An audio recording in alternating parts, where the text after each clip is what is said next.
está no ar o UTP Entrevistas. O assunto de hoje é sobre o efeito das teses de aquecimento global sobre a vida das pessoas. O nosso convidado é Augusto Pereira, mestre em Geografia da Universidade Federal do Paraná, doutorando em Geografia, professor da Uninter e autor do livro Desafios Contemporâneos para a Geografia Brasileira. Augusto, para começar, nos explique o que é o clima. Primeiro, boa noite, Pamela, a todos os que estão nos assistindo.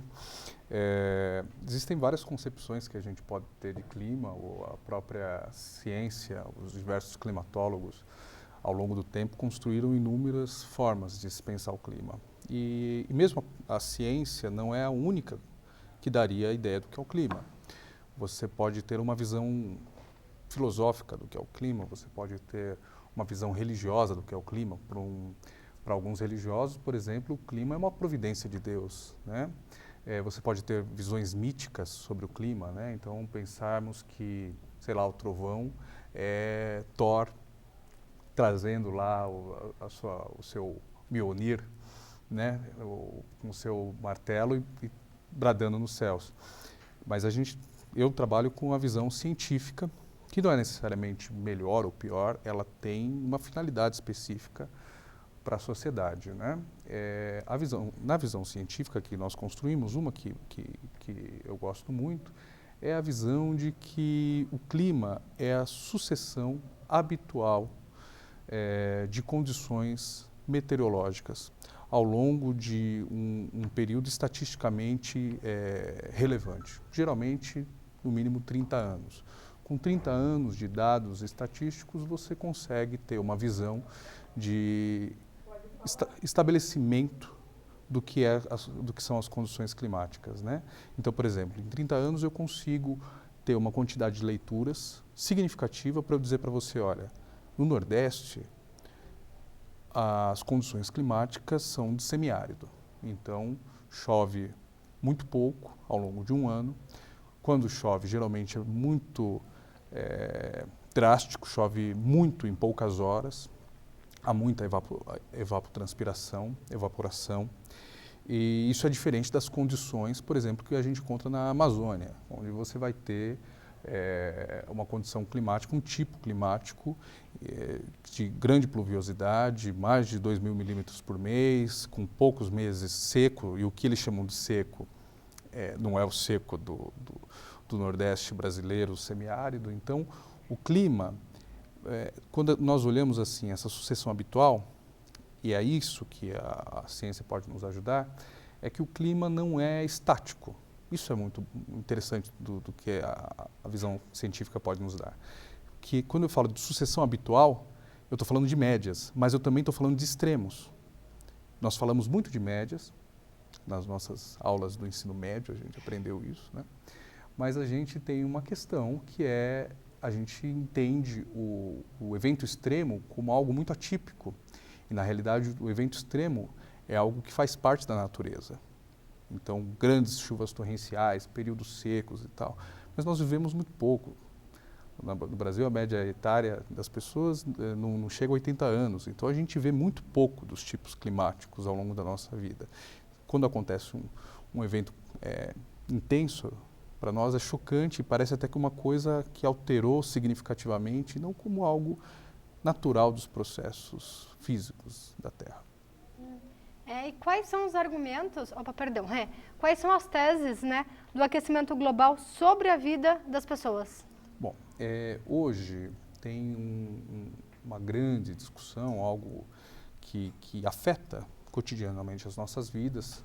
Temos leis, temos uma série de coisas, opinião pública, tudo isso sendo construído com base em teses sobre um aquecimento global, mas não qualquer aquecimento global, mas um aquecimento global que nós chamamos de antropogênico.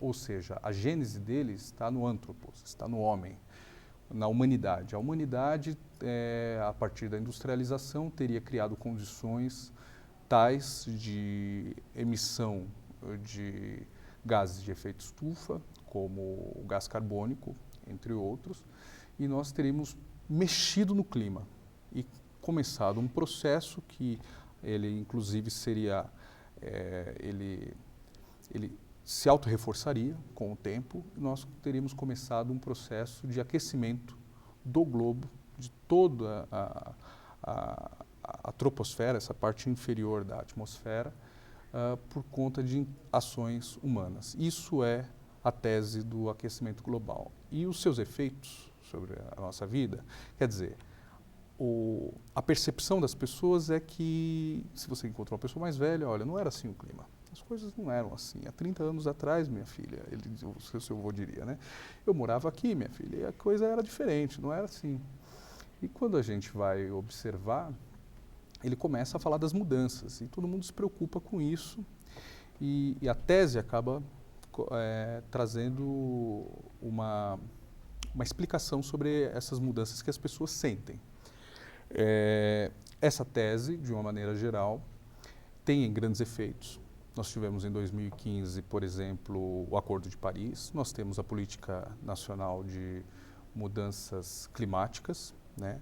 Então, a opinião pública, as pessoas discutem e uma coisa que particularmente me preocupa é a adoção religiosa de uma tese científica. Então, se você falar, olha, vamos pesquisar para ver se isso não é bem assim. E é assim que a ciência funciona. Uma coisa fundamental na ciência é que você tem uma ideia e você tente falseá-la. Olha, eu acho que as coisas são assim. Se você tentar falsear essa ideia e essa ideia resistir a esse processo, a esse método científico, essa ideia é boa, ela é válida. Até que vem alguém e tenta, em outras condições, ou nas mesmas condições, melhor ainda,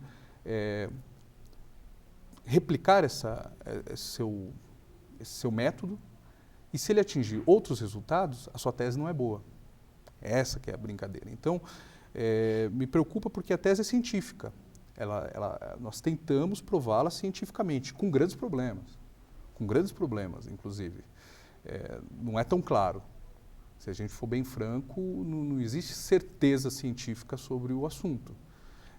Existe uma unanimidade, uma grande preocupação correta,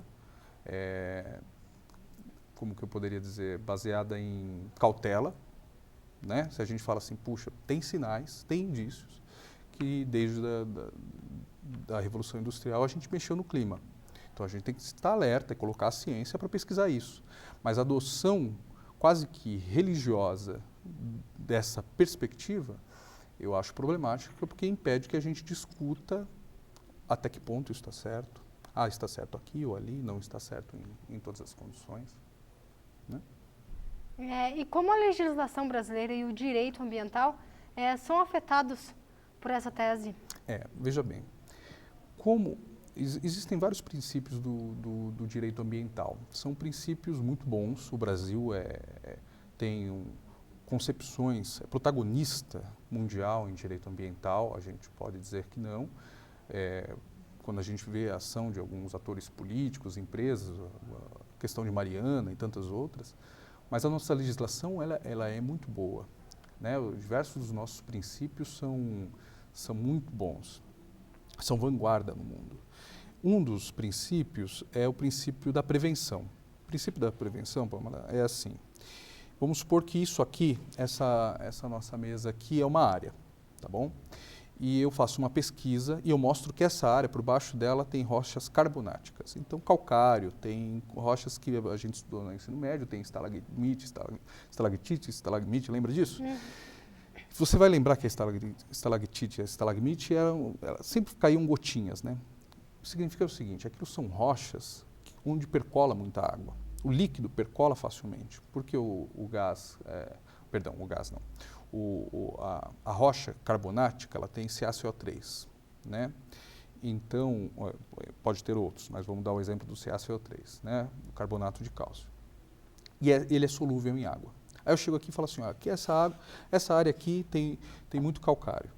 Significa que líquidos percolam rapidamente aqui. O que eu falo? A gente tem que prevenir. A ciência tem certeza que líquido percola rápido aqui. O que a gente não pode deixar aqui? Nós não podemos deixar indústria. Não deixamos indústria nessa área, porque não qualquer tipo de indústria química, por exemplo. Porque uma indústria química aqui, ela tem o risco de contaminar, e essa rocha não faz o filtro, vai direto para a água. Isso é prevenção. O que nós fazemos com a questão do aquecimento global é o princípio da precaução. Ele funciona assim: nós não temos certeza. Isso eu digo para vocês. O painel intergovernamental de estudos sobre mudanças climáticas da ONU, ele apresenta inúmeros estudos e eles não têm certeza. O que não é ruim, é científico. Você não ter certeza é parte do processo científico. Mas ele apresenta possibilidades e alguns argumentos muito bons. Então, o que a gente faz?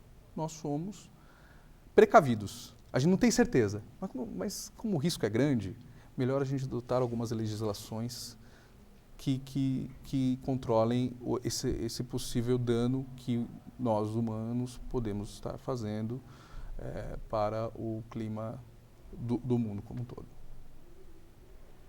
E quais os prós e contras dessas teses ali, embasados, né, no ser humano, enfim? Olha, eu acho que tem grandes problemas, tá bom? Porque tem que ter. O método científico, de toda maneira, pelo método científico, nós passamos a conhecer as coisas de diferentes maneiras ao longo da história. A gente foi melhorando o nosso conhecimento. Isso é ciência, né? Não é a partir de uma certeza. Isso é religião. O que não é ruim para o conhecimento religioso. O conhecimento religioso pode nos dar, por exemplo, base ética. Você ter certeza de um ser transcendental, benigno, ele pode te dar base ética para você ser uma boa pessoa, para a sociedade, pode dar uma base estética.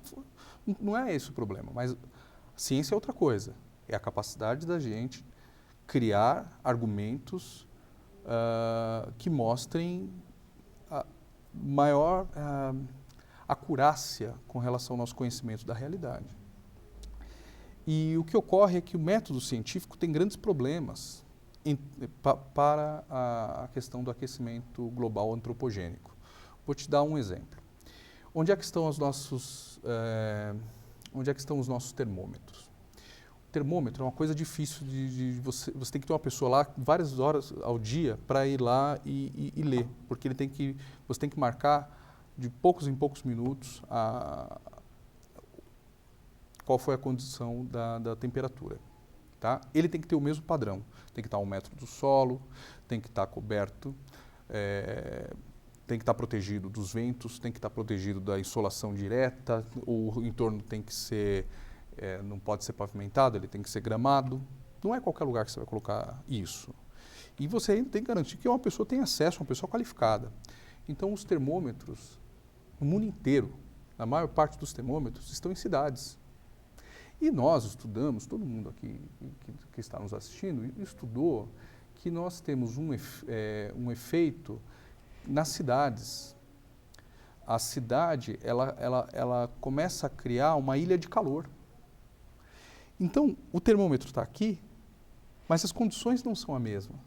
Se eu deixo o termômetro aqui, neste ponto, o entorno dele começa a ser alterado em 100 anos. O entorno dele. Então você cria na cidade, quer dizer, aqui passou a ter indústrias, passaram a ter várias coisas, e nós alteramos o microclima. Esse é um dos argumentos das pessoas que colocam em xeque o aquecimento global antropogênico. Talvez um dos problemas é que nós estamos medindo nas cidades e nós estamos mudando o clima, o microclima, mas a troposfera é tão superior a isso tudo que nós não chegamos a alterar lá. Climas regionais, por exemplo, existem boas pesquisas que mostram que a gente tem um bom potencial, ou um mau potencial, de alterar o clima do sul do Brasil. Fazendo como? A gente vai lá e derruba a Amazônia. Tem pesquisas do INPE, um relatório chamado O Futuro Climático da Amazônia, que ele é muito claro, ele mostra o quanto a Amazônia interfere no clima do subcontinente sul-americano. Ela consegue fazer com que haja mais pluviosidade, até nos Andes. Ela atrai muito mais umidade para a região de por exemplo, em São Paulo, para o centro-oeste. Então, ali está claro, se a gente derrubasse aquilo tudo, assim, né? A Amazônia é gigantesca, né? Mas se a gente derrubasse aquilo tudo, o efeito de cada vez mais a gente diminuir a Amazônia é um efeito regional. Temos pesquisa sobre isso, temos pesquisa sobre a cidade, mas no nível global a gente tem problemas. 2/3 do mundo são cobertos por água. Essas condições que eu te falei, onde que você tem que colocar um termômetro, não tem lá. Então a gente não tem medição de temperatura em 2/3 do mundo, só para começar a brincadeira. Entendi. Agradeço a sua presença aqui, né? Hoje ficamos por aqui. Obrigado pela companhia, obrigado pela presença e a todos que nos assistiram. Ok, obrigado.